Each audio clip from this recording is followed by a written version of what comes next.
नमस्कार, मैं हूं कुणाल जंघेल और आप देख रहे हैं इस समय आपका अपना सबसे पसंदीदा news channel India town news. आपके अपने केबल नेटवर्क और डिजिटल नेटवर्क के माध्यम से मिले प्यार और भरोसे के बाद हम अब आपके टीवी स्क्रीन पर भी ताज़ा समाचारों का गुलदस्ता और नए नए कार्यक्रमों की श्रृंखला लेकर लगातार आते रहेंगे। तो चलिए शुरू करते हैं समाचारों का सिलसिला उन खबरों से जो बनी है इस वक्त की सुर्खियां। इंडिया टाउन न्यूज़ की खबरों का हुआ असर, आंगनबाड़ी के केंद्र में बच्चों को मिला नया ठिकाना। इंडिया टाउन न्यूज़ ने उजागर किया था भवनों की दुर्दशा का मसला। मीडिया से रूबरू हुए भाजपा प्रदेश अध्यक्ष वी.डी. शर्मा, कांग्रेस पर किया पलटवार। कहा, संस्था लोकतंत्र के संवैधानिक अधिकारों के साथ काम करती है, कांग्रेस ने घोटा गला। राम भक्तों का टोला अयोध्या के लिए रवाना, 1400 श्रद्धालु करेंगे रामलला के दर्शन। आस्था स्पेशल ट्रेन 22 घंटे में तय करेगी सफर, हरी झंडी दिखाकर ट्रेन को किया विदा। और अब खबरें विस्तार से।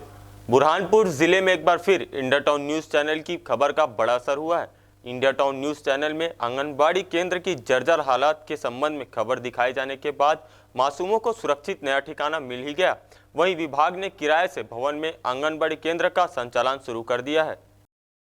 दरअसल मध्य प्रदेश के बुरहानपुर जिले के पातोड़ा गांव में 2 मंजिला आंगनबाड़ी केंद्र भवन खस्ताहाल हो चला है। भवन के कमरों में बड़े बड़े गड्ढे कर दिए हैं, इससे फर्श उखड़ गया है। पूरे कमरे में रेत व गिट्टी बिखरी हुई है।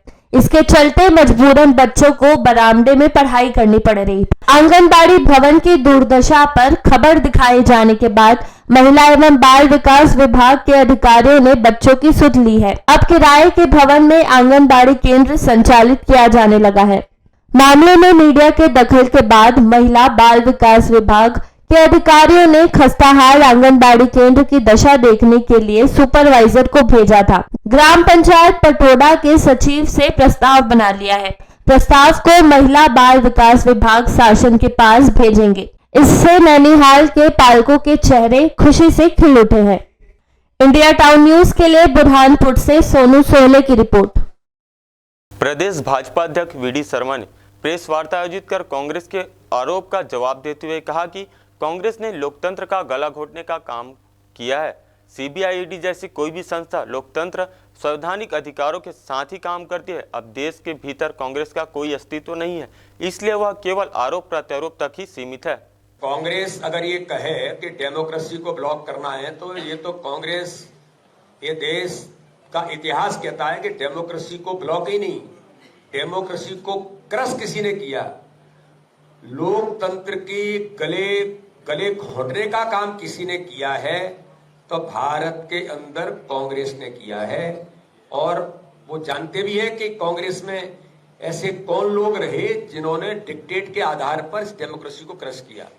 तो इसलिए आर्थिक दृष्टि से शुचिता लाने के लिए आप सामने आइए ना, सही क्या है और गलत क्या है। हर देखिए, कोई भी संस्थान, सीबीआई होगा, आईबी होगा, जो भी इस प्रकार की संस्थाएं, वो डेमोक्रेसी में संवैधानिक अधिकारों के साथ उस पर वो काम करती हैं। लेकिन कांग्रेस तो किसी भी चीज को इसी रूप से इसलिए जोड़ती है कि कांग्रेस का अस्तित्व देश के अंदर अब बचा नहीं है, तो वो केवल आरोप प्रत्यारोप करने तक ही सीमित बची है। दमोह जिले के पथरिया के गुड शेफर्ड स्कूल में धर्मांतरण मामले में आज बाल आयोग की टीम ने पहुंचकर स्कूल में पड़ताल की। इस दौरान स्कूल में 4 बच्चों के धर्म परिवर्तन करने का खुलासा हुआ। हालांकि स्कूल प्रबंधन समेत अन्य स्टाफ फरार है तथा मामले की जांच की जा रही है। मामला दमोह के पथरिया में एक ईसाई संस्था द्वारा संचालित गुड शेफर्ड स्कूल में धर्मांतरण का मामला सामने आया था, जिसके बाद यह स्कूल मीडिया की सुर्खियों में आ गया। खुलासे के बाद स्कूल प्रबंधन ने आनन फानन में स्कूल को बंद कर दिया और स्टाफ एवं स्कूल प्रबंधन मौके से फरार हो गए। हालांकि शासन प्रशासन ने इस मामले में गंभीरता दिखाई और यहां पर पढ़ने वाले बच्चों की वैकल्पिक व्यवस्था की गई। मामले की उच्च स्तरीय जांच की बात कही गई है। मामले पर संज्ञान लेकर शनिवार को राज्य बाल आयोग की टीम पथरिया पहुंची। आयोग की टीम ने मौके से बाइबल तथा स्कूल सिलेबस की पुस्तकें जब्त की। पुस्तकों में ईसाई धर्म के बारे में बच्चों को शिक्षा दी जाती थी। इस दौरान बाल आयोग के समक्ष पथरिया के ही एक व्यक्ति ने खुलकर कहा कि स्कूल में उसके बच्चों को हिंदू धर्म के खिलाफ शिक्षा दी जाती थी। जिसके बाद उसने स्कूल से अपने बच्चों का नाम कटवाकर अन्य स्कूल में दर्ज करवा लिया था। वहीं इस पूरे मामले को लेकर जब जिला शिक्षा अधिकारी SK नेमा से बात की गई तो उन्होंने कोई जवाब नहीं दिया। अब प्रशासन पर आरोप लगाए जा रहे हैं कि मामला सामने आने के बाद आरोपियों पर आज तक कार्रवाई नहीं की गई, जिसके कारण आरोपी फरार हो गए। जांच में हमने स्कूल का रिकॉर्ड देखा, इसमें एक शिकायतकर्ता भी हैं जो यहाँ शिक्षक थे। उनके 4 बच्चों का भी रिकॉर्ड हमने देखा, जिसमें उनका कहना था कि हमारे जो रिकॉर्ड हैं स्कूल के, उनमें रिलीजियस में वाली जो कॉलम है उसमें क्रिश्चियन लिखा है। वो 4 बच्चों के थे, 2 बच्चों के निकाल के दिए, जिसमें ये बात की पुष्टि हुई। दूसरा, कुछ एक बाइबल की बुक मिली है, कुछ मॉरल एजुकेशन की जो बुक्स थी वो मिली है, जो किसी धर्म से रिलेटेड। गुड शेपर्ड स्कूल शुरू से निगाहों में है। हमारे यहाँ पर BRC स्तर पे जो है इस पे नज़र है और उनके द्वारा समय समय पर कार्रवाई भी की गई है। इसके संबंध में जो है DPC स्तर पर कार्रवाई की गई है ना। कार्रवाइयाँ पूरी की पूरी BRC और DPC स्तर से जारी हैं। ये वर्ष 2021 की घटना है। 2021 में नवरात्रि का टाइम चल रहा था, जिस पर मेरे बच्चों ने मुझे घर आके बताया है कि मेरे टीचर सिखाते हैं कि आपके जो भगवान हैं, आपकी माताएं हैं, उनका शेर भी तो मांस खाता है, आप लोग मांस क्यों नहीं खाते।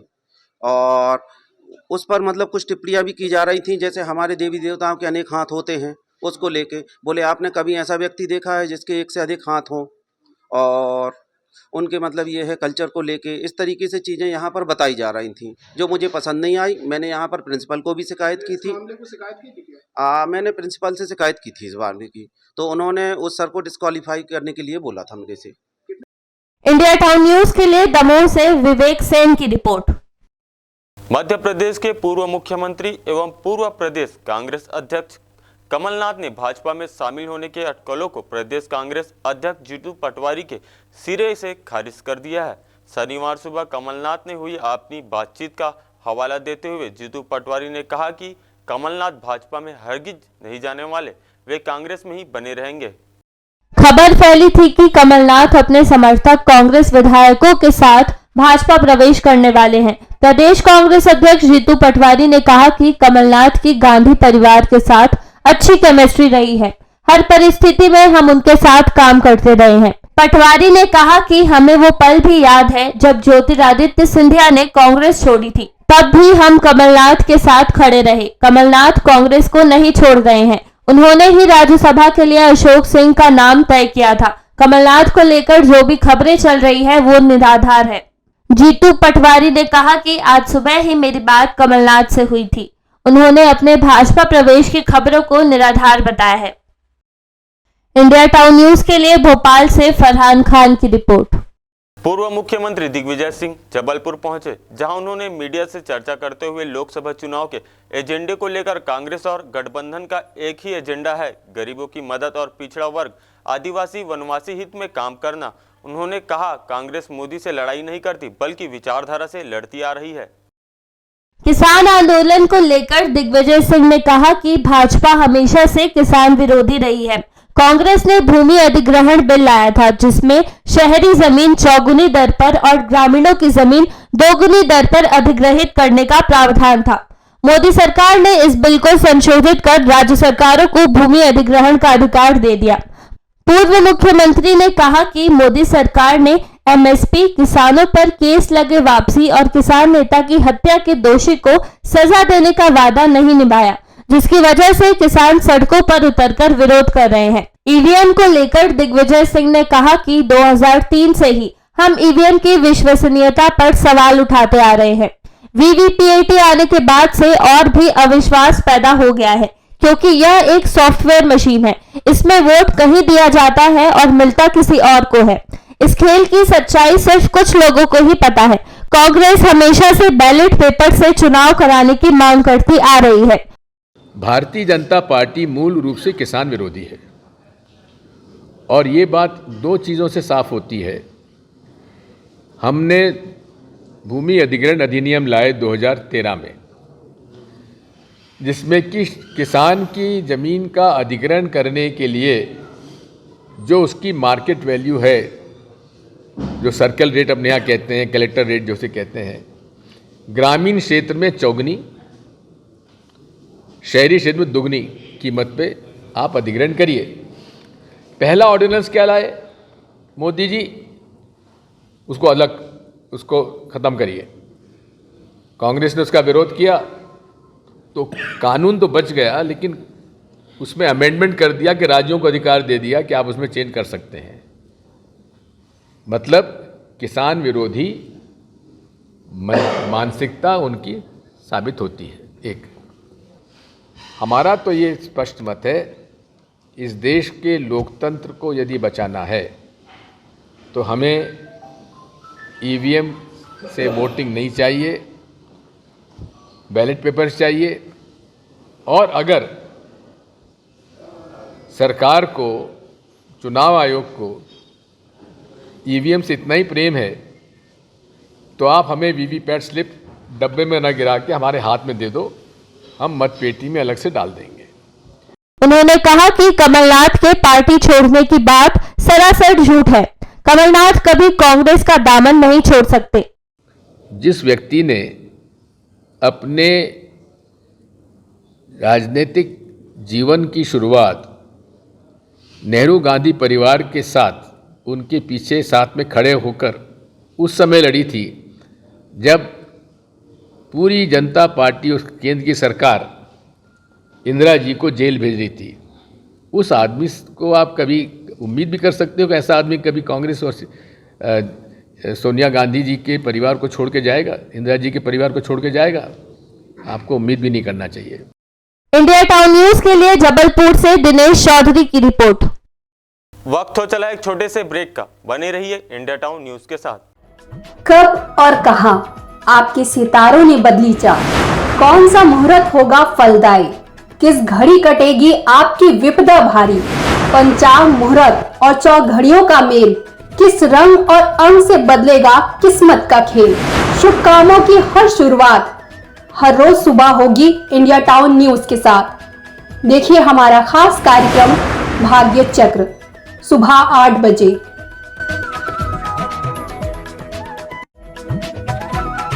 भागम भाग भरी जिंदगी में बढ़ता तनाव, जब बढ़ने लगे थका कर चूर कर देने वाली चिंताएं, समय से पहले बुढ़ापा लेकर आता स्ट्रेस, जब मानसिक तनाव से नहीं मिल पा रहा रिलैक्स, बीमारियों, थकान और टेंशन का जब ना मिले उपाय, तो करें योग और रहें निरोग। इंडिया टाउन न्यूज के साथ योग से रहें निरोग, हर सुबह ठीक 8 बजे। ब्रेक के बाद आप सभी दर्शकों का स्वागत है। चलिए बढ़ते हैं अगली खबर की ओर। मध्य प्रदेश की राजधानी भोपाल से 1400 भक्तों को लेकर आस्था स्पेशल ट्रेन अयोध्या रवाना हुई। भोपाल जंक्शन के प्लेटफॉर्म नंबर 6 से आस्था स्पेशल ट्रेन को आरएसएस के प्रांत संघ संचालक अशोक पांडे ने भगवा झंडा दिखाकर रवाना किया। संघ के कार्यकर्ता बड़ी संख्या में भोपाल स्टेशन पहुंचे थे। आस्था स्पेशल ट्रेन 22 घंटे में अयोध्या तक का सफर पूरा करेगी। आपको बता दें, यह ट्रेन 5 स्टेशनों पर रुकते हुए जाएगी। इंदौर पुलिस के सिटीजन कॉप ऐप में मिलने वाली शिकायतों के निराकरण के तहत पुलिस ने गुम या चोरी किए गए करीब 50 लाख रुपए के मोबाइल शिकायतकर्ताओं को वापस दिलाया है। लगभग 240 मोबाइल धारकों को उनके मोबाइल लौटाए जा चुके हैं। Indore police citizen cop app पर मोबाइल गुम होने, गिर जाने या चोरी हो जाने की शिकायत दर्ज हो। शिकायतों पर मोबाइल ट्रेस करने की जिम्मेदारी विशेष टीम की होती है। मोबाइल की तस्दीक के बाद मोबाइल उनके मालिकों को सौंप दिए जाते हैं। शनिवार को 50 लाख रुपए की कीमत के 239 मोबाइल उनके धारकों को वापस सौंपे गए। इंदौर पुलिस की जो एक पहल थी सिटीजन कॉप एप्लीकेशन, उसके माध्यम से लगातार हमें शिकायतें प्राप्त होती रहती हैं, जिसमें लोगों के द्वारा यदि उनके मोबाइल कहीं गिर जाते हैं या उनसे गुम हो जाते हैं तो उसकी कंप्लेंट्स आती रहती हैं। लगातार हमारा जो टेक सेल है वो उसको ट्रैक करता रहता है और प्रयास करता है कि जितने अधिक से अधिक लोगों की जो शिकायतें हैं मोबाइल गुमने के संबंध में, उनको अगर ट्रैक करके उनको ट्रेस करके वापस दिया जा सके। इसी के चलते पिछले 2 महीने में हम लोगों ने करीबन 50 लाख से ज़्यादा कीमत के 239 मोबाइल फ़ोन्स जो हैं वो अभी तक हम लोगों ने ट्रेस किए थे, और आज हम जो उनके ओनर्स हैं उनकी तस्दीक करके उनको वो मोबाइल फ़ोन्स लौटा रहे हैं। सिटीजन कॉप ऐप पर दर्ज शिकायतों के बारे में डीसीपी आदित्य मिश्रा ने बताया कि मोबाइल को लेकर न सिर्फ केवल मध्य प्रदेश बल्कि गुजरात, उत्तर प्रदेश, छत्तीसगढ़, ओडिशा और आंध्र प्रदेश से भी शिकायतें आती है। इंदौर पुलिस ने पिछले 2 महीने में आई शिकायतों पर कार्रवाई करते हुए मोबाइल उनके धारकों को लौटाए। इसमें एक जो बहुत महत्वपूर्ण बात है जो समझ में आई है कि ये जो मोबाइल फ़ोन्स हैं ये सिर्फ मध्य प्रदेश से नहीं थे। जो शिकायतें हमें प्राप्त होती हैं इंदौर पुलिस के एप्लीकेशन पे, उसमें गुजरात, उत्तर प्रदेश, छत्तीसगढ़, दिल्ली, पंजाब, बिहार, राजस्थान, उड़ीसा और अन्य कई प्रदेश हैं जहां से ये मोबाइल्स ट्रेस होते हैं। जब भी हमारी इंदौर क्राइम की टीम्स बाहर कभी तस्दीक पे जाती हैं तो हम लोग का प्रयास रहता है कि अगर कोई हमारी एप्लीकेशन पे कोई कंप्लेंट पड़ी हुई है और उसका फ़ोन उस क्षेत्र में चालू है या किसी के द्वारा उपयोग किया जा रहा है तो तस्दीक करके उसको वापस बरामद करके ओनर्स को दिया जा सके। अपना खोया मोबाइल पाकर धारकों के चेहरों पर खुशी नजर आई। इनमें कई लोग ऐसे थे जो स्टूडेंट्स थे तो कई व्यापारी और कई मजदूर भी थे। इंडिया टाउन न्यूज के लिए इंदौर से वी देवाशीष की रिपोर्ट। रीवा के कलेक्टोरेट में मध्य प्रदेश के उप मुख्यमंत्री राजेंद्र शुक्ल ने प्रस्तावित संभाग स्तरीय कैंसर शिविरों के सिलसिले में डॉक्टरों की बैठक ली। शुक्ल ने शिविरों की व्यवस्थाओं और सुविधाओं संसाधनों के संबंध में दिशा निर्देश दिए। बैठक में संजय गांधी अस्पताल, जिला चिकित्सालय एवं सुपर स्पेशलिटी अस्पताल के डॉक्टर समेत कई चिकित्सा विशेषज्ञों से चर्चा की गई और दिशा निर्देश दिए गए।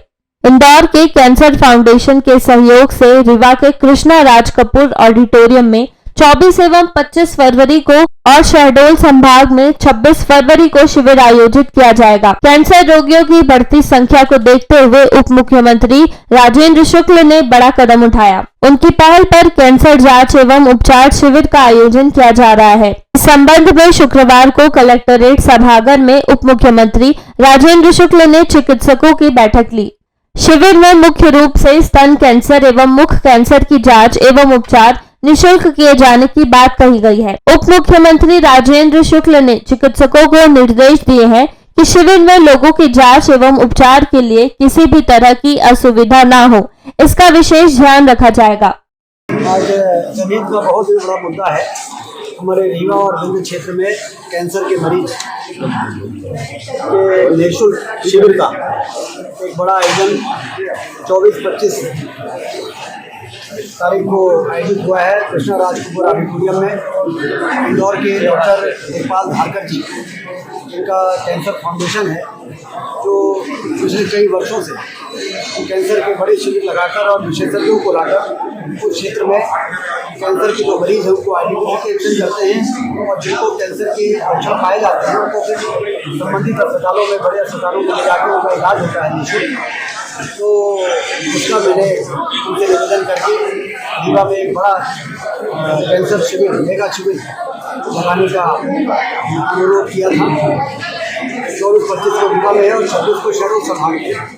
सतना से लेकर रीवा, सीधी, सिंगरौली तक के लगभग हजारों की संख्या में जो मरीज की स्क्रीनिंग हुई है उनको यहाँ पर लाया जाएगा और उनकी जांच होगी और फिर उनके सभी इलाज के लिए सारी व्यवस्थाएं की जाएंगी। इंडिया टाउन न्यूज के लिए रीवा से मोहम्मद शमीम की रिपोर्ट। विदिशा शहर में एक ऐसे शराब की दुकान है जहां पर 24 घंटे शराब आसानी से मिल जाती है। शराब के लिए बस आपको इतना मेहनत करना पड़ेगा कि दुकान पर जाकर रात में उसका दरवाजा बजाना पड़ेगा और अंदर से आवाज आएगी कि कौन सी शराब लेना है, आदेश करो, मिल जाएगी। विदिशा की शराब दुकान पर शासन के कोई भी नियम लागू नहीं होते। यहाँ से आप कभी भी शराब खरीद सकते हैं।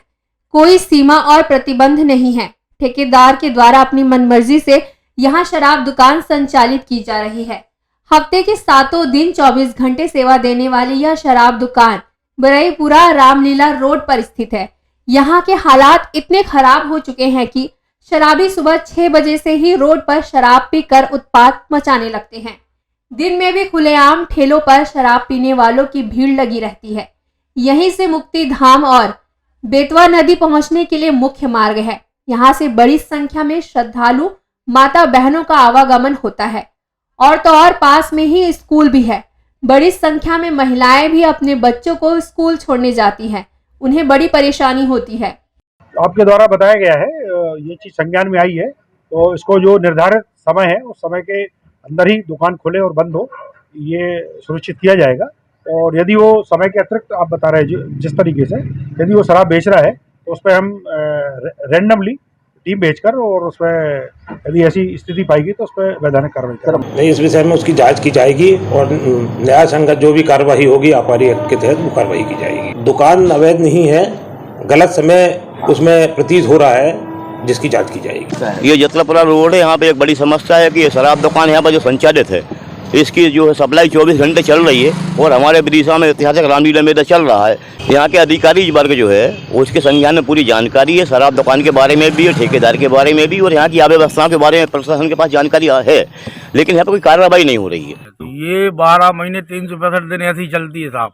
गेट के नीचे से ही सप्लाई होती है और शराबियों को फुल सुविधा दे रखी सरकार ने। आप कभी भी आएंगे 24 घंटा उपलब्ध है, कहीं से भी आओ आप और गेट के नीचे से पाओ। मंदिर तो बाद में खुलते हैं अपने, लेकिन जो सबसे बड़ा मंदिर है, यहाँ श्रद्धालु बहुत भक्तगण हैं यहाँ पे, जो कि यहाँ पे प्रसाद लेने के लिए आते हैं, ठीक है ना। तो क्या मंदिर का ये बहुत महत्वपूर्ण मंदिर है, ये मन्नत वाला मंदिर है, ये जो लोगों की मन्नत पूरी करता है। लेकिन इसका आपके अनुसार समय तो साहब मुझे मालूम नहीं है, लेकिन जानकारी ये है कि 8-9 बजे से इसका टाइम है। प्रशासन को इस ओर भी गंभीरता से ध्यान देना चाहिए। क्षेत्र में कई परिवार शराब के नशे से अपनी जिंदगी बर्बाद कर रहे हैं और आए दिन घटना और दुर्घटनाओं के शिकार हो रहे हैं, लेकिन ठेकेदार की मनमर्जी के चलते प्रशासन भी कोई कार्यवाही नहीं कर पा रही। इंडिया टाउन न्यूज के लिए विदिशा से सोनू नामदेव की रिपोर्ट। मध्य प्रदेश की उमरिया जिले के सैकड़ों आंगनबाड़ी कार्यकर्ताओं और सहायिकाओं एवं मिनी आंगनबाड़ी कार्यकर्ताओं ने शुक्रवार को उमरिया कलेक्ट्रेट पहुंचकर प्रदर्शन किया, रैली निकाली और अपनी मांगों को लेकर प्रधानमंत्री एवं प्रदेश के मुख्यमंत्री के नाम कलेक्टर को ज्ञापन सौंपा। इस दौरान इंटक की प्रांतीय सचिव विभा पांडे ने बताया कि आंगनबाड़ी कार्यकर्ताओं को 13,000 का मानदेय दिया जाता है। यह वर्तमान परिवेश में बहुत ही कम है। आंगनबाड़ी कार्यकर्ताओं को कम से कम 26,000 रुपए वेतन दिया जाए। वेतन हर माह 1 तारीख को दिया जाए। कार्यकर्ताओं को आवंटन के अभाव में मासिक मानदेय 2 से 3 माह तक नहीं होता है। कार्यकर्ताओं को योग्यता एवं वरीयता के आधार पर आंगनबाड़ी कार्यकर्ता से सुपरवाइजर के पद पर पूर्वानुसार विभागीय पद वृद्धि देकर सुपरवाइजर बनाया जाए। सहायिका कार्यकर्ता को शासकीय कर्मचारी की तरह नियमित कर वेतनमान दिया जाए। मिनी आंगनबाड़ी कार्यकर्ताओं को वरिष्ठ कार्यकर्ता का दर्जा दिया जाए एवं सुप्रीम कोर्ट के अनुसार ग्रेजुएटी पेंशन लागू किया जाए। स्कूलों की तरह गर्मियों में कार्यकर्ताओं और सहायिकाओं को अवकाश दिया जाए। स्कूलों में गर्मियों की छुट्टी होती है, लेकिन आंगनबाड़ी में 5 वर्ष के बच्चों को भी गर्मियों में स्कूल की छुट्टी नहीं दी जाती। इस दौरान कार्यकर्ताओं ने रैली निकालकर प्रदर्शन किया एवं ज्ञापन सौंपकर कहा कि यदि हमारी मांग पूरी नहीं की जाती तो दिल्ली तक लड़ाई जारी रखेंगे। को नियमित कर्मचारी का दर्जा दिया जाए और जब तक नियमित कर्मचारी का दर्जा नहीं दिया जा रहा है तो इनको न्यूनतम वेतन 26,000 रुपये दिया जाना चाहिए, क्योंकि इस महंगाई में 13,000 रुपये में घर परिवार चलाना हमारी बहनों के लिए असंभव है। और मांग है कि मिनी कार्यकर्ताओं को फुल कार्यकर्ता का दर्जा दिया जाए। आंगनवाड़ी कार्यकर्ताओं को भी सुपरवाइजर के पद पर रखने के लिए 100% हमारे आंगनवाड़ी विभाग से लिया जाए और मिनी कार्यकर्ताओं को फुल बनाया जाए। तीसरी बात है ग्रेजुएटी पेंशन। सुप्रीम कोर्ट ने ग्रेजुएटी पेंशन लागू कर दिया है, लेकिन मध्य प्रदेश सरकार हमें ग्रेजुएटी पेंशन नहीं दे रही है। हम उसके लिए भी आवाज़ उठाते हैं, सरकार से मांग करते हैं। और आज यहाँ उमरिया जिले में नहीं, पूरे देश में हमारा आंगनवाड़ी कार्यकर्ता सहायिकाओं का आंदोलन हुआ है और बढ़ चढ़ के हमारी बहनों ने हिस्सा लिया है। यदि इतने में सरकार को नहीं समझ में आएगा तो हम अभी दिल्ली तक अपनी गुहार लगाने जाएंगे और अपना हक हम सरकार से लेकर के रहेंगे। आज आंगनवाड़ी कार्यकर्ता और मिनी कार्यकर्ता के संयुक्त मंच द्वारा माननीय प्रधानमंत्री जी और माननीय मुख्यमंत्री जी को संबोधित एक ज्ञापन दिया गया है, जिसमें कि वेतनमान की विसंगति और अन्य सेवा शर्तों में सुधार का उल्लेख किया गया है।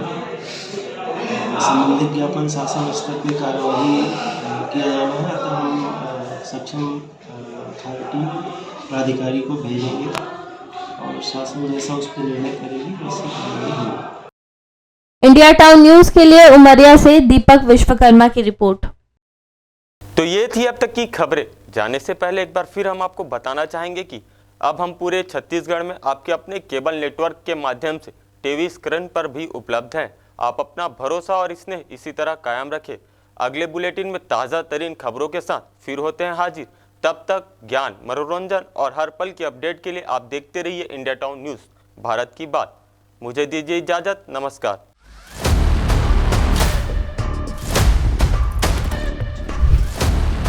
राजनीति की शतरंज, किसकी शह किसकी मार, कहां प्यादा बना वजीर,